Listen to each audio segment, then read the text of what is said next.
দর্শক মানে অনেক আগে যেহেতু প্রশ্ন করেছেন আমাদের অনেকে এই প্রশ্নটা করলেও উনার নামটা আমরা সামনে আনছি কারণ উনি অনেকবারই প্রশ্ন করেছেন। ওনার নাম শাহাদাত রুবেল।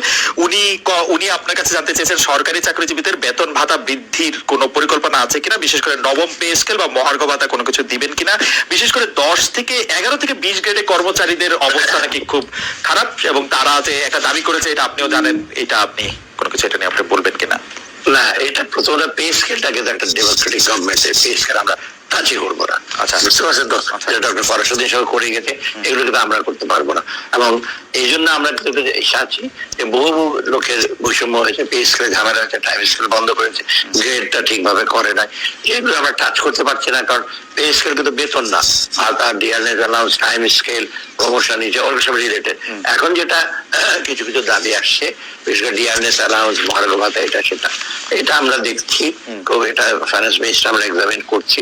এখানে হলো কি, এগুলো বিশেষ করে আমি জানি যে কোনরা সবচেয়ে কারোর সাথে বেশি এফেক্টেড, যারা একেবারে 10 থেকে 13, 1-2 ওরা এতটা না।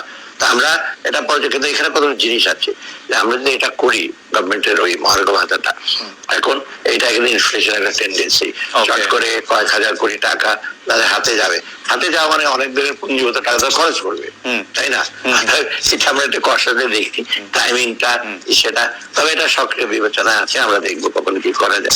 আরেকটা জিনিস, এটা হলো অনেক সময় কি অন্যরা তখন আসবে, অটোনমাস বডির ওদেরও তো গ্রেড আছে, যেমন আপনার ওয়াটার ডেভেলপমেন্ট বোর্ড আছে, পাওয়ার ডেভেলপমেন্ট আছে, আপনার ওরা বলে আমরা তো এই গ্রেডে অনেক আটকে আছে, আমাদের কি, এটা কিন্তু বিরাট হিসাবে চাপ পড়বে।